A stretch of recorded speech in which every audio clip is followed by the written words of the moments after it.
It's May 2023 and the latest AAA blockbuster Redfall has revealed itself to be yet another broken dumpster fire. Am I even the least bit surprised? Of course not. For years now, I've witnessed the same cycle again and again. First, a company will tease their newest project as being the latest and greatest entry in the genre, a game you'll be able to sink hundreds of hours into that will redefine the future of games. They'll talk about how impressive the visuals will be. Our new dog model is taken from high-resolution scans of an actual SEAL Team service dog. We always start with the world, and this time it features all new rendering, lighting, and landscape technology. It allows us to have 16 times the detail and even view distant weather systems across the map. This game is going to change your life forever. The masses will hang on every last word.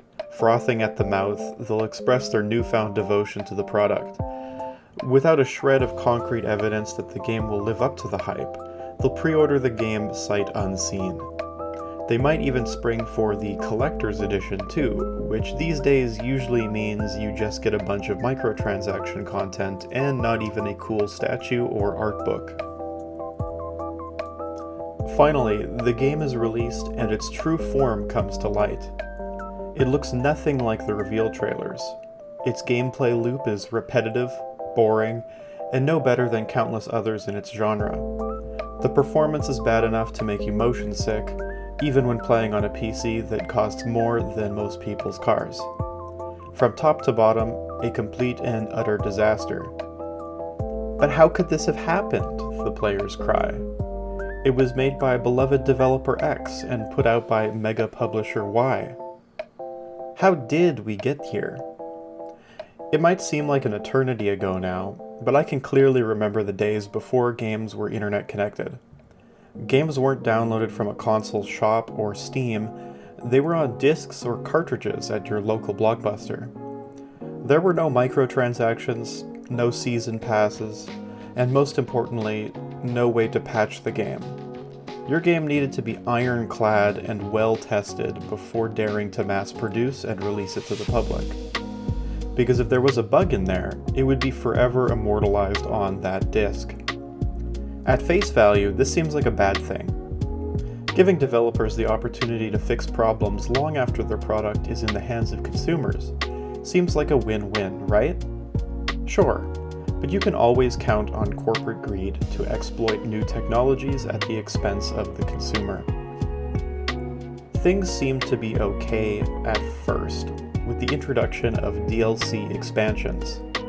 Now, devs could expand their finished games with new content for around 10 to 20 bucks.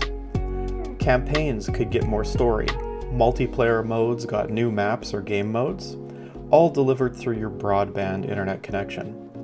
The future was looking bright for the gaming medium. Unfortunately, this blissful era would be short-lived. Before long, publishers realized they could release games faster and bolster profits if instead of releasing a 100% finished game and DLC that expands on it, they could instead release an unfinished game and DLC that completes it. All they had to do was focus on marketing and hyping up the game while offering some measly pre-order bonuses, and voila. Gamers will happily throw money their way before any reviewers get the chance to try and sway their opinion. The ballooning cost of producing AAA games hasn't helped the situation either.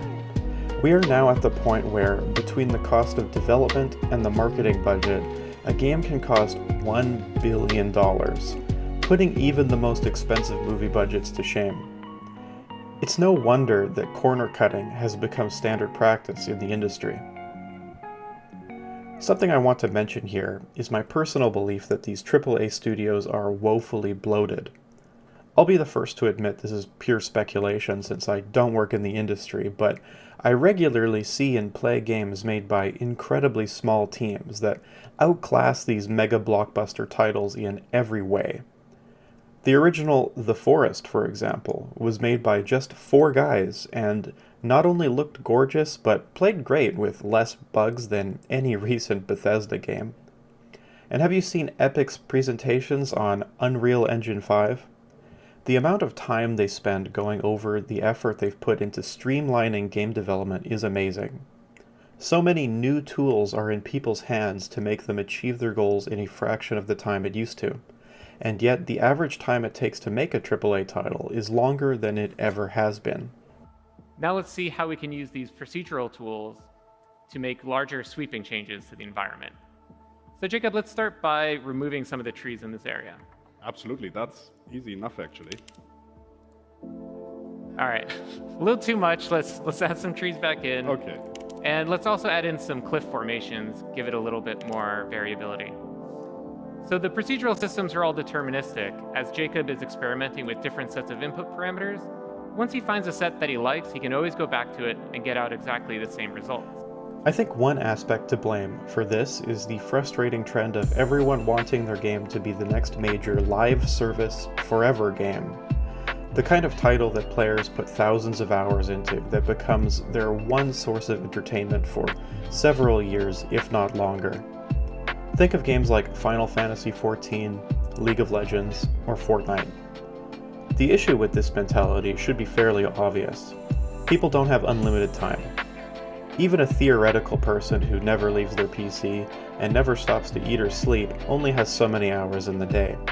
Not every game that comes out can be a perpetual live service because there isn't enough time for all gamers to split their attention among them. What's worse is that companies who try to recreate the success of existing monoliths almost always get the monetization wrong in a big way. Whether it's predatory pricing or pay-to-win nonsense, they inadvertently turn people off from day one, never to return. And when the game isn't a live service, it's artificially bloated beyond belief.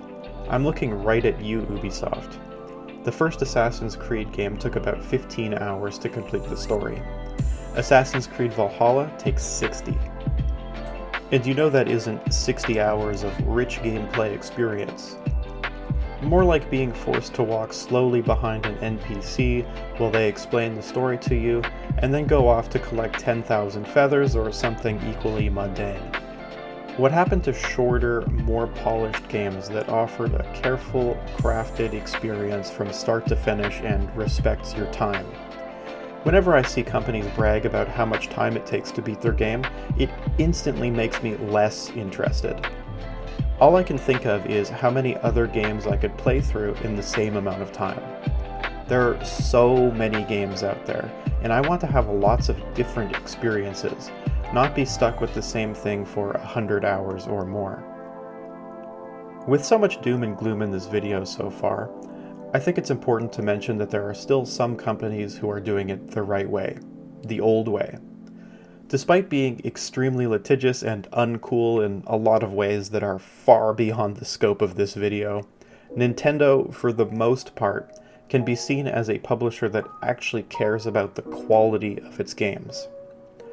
With the exception of Pokemon, whose poor handling I place squarely on the Pokemon Company, Nintendo has a stellar record.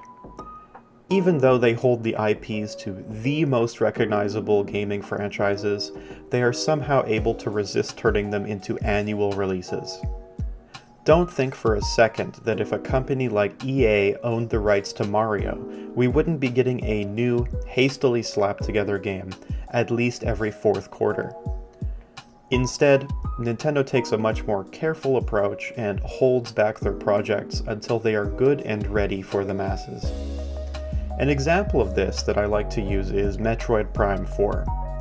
An extremely hyped game that will undoubtedly sell millions of copies was completely scrapped and restarted without the public ever seeing a single screenshot, all because they deemed it wasn't up to their standards. Think about how much better off we'd be if everyone took this approach. Rather than chasing a quick buck in the short term at the expense of your reputation, prioritize quality over quantity, and avoid burning lifelong fans. There's a reason the Switch is on track to become the best-selling console of all time, and it isn't because it's some marvel of technology, I can tell you that much. Whenever a new Mario, Zelda, Kirby, or Metroid game is released, You know that it isn't going to need a 100GB day one patch. You know that it isn't going to be completely broken and unplayable. It won't have microtransactions, season passes, or DLC that returns features that should have been there to begin with. It'll be like when you used to buy a game from Blockbuster. Bring it home and enjoy it without thinking of any of that garbage. Of course, Nintendo isn't the only example of this. From Software has a proven track record of respecting their fans, as well as the Bandai Namco Studios team behind the Tekken series. It is possible to do large-scale AAA games that are very profitable without completely walking over your fans. My only hope is that if enough of these big projects fail spectacularly, companies will have to radically change the ways they operate if they want to stay afloat, especially given the rising cost of development. Hopefully, they look to the success of games like Elden Ring, not just financially, but in terms of admiration from their customers, and see the error of their ways. You can do your part by not pre-ordering games and waiting for reviews and gameplay footage to hit the internet before you decide to take the plunge on a title. If you really want to pre-order Tears of the Kingdom, I'm not going to blame you. But for something like the next Call of Duty or Assassin's Creed, maybe hold off and see. As always, I'd love to hear your opinions in the comments down below. What do you think about the current state of AAA gaming? Are you mostly sticking to indie titles, or are you finding yourself caught up in the hype train every time? If you like this video, please consider subscribing. When I hit 1,000 subscribers, I'm going to do a game room tour that you won't want to miss. Until next time, thanks for watching.